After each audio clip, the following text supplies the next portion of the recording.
Alors, on cherche à déterminer la suite d'une suite, la limite d'une suite qui en l'occurrence n'est pas géométrique, mais qui en partie, cette partie-là de l'expression, c'est l'expression d'une suite géométrique. Pour cela, j'ai repris l'expression qu'on avait retrouvée quand on avait démontré qu'une suite était géométrique.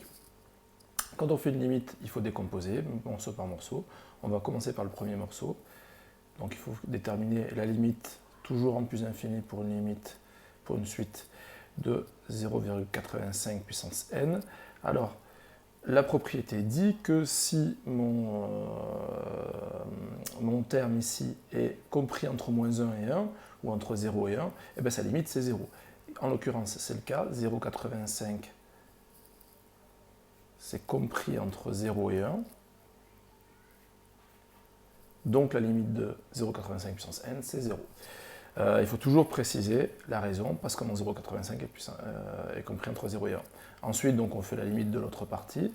Donc on fait la limite de moins 40 fois 0,85 puissance n, toujours quand n tend vers plus infini. Ça tend vers 0 fois un nombre.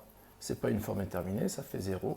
Et d'où on peut en déduire la limite de ma suite un quand n tend vers plus infini.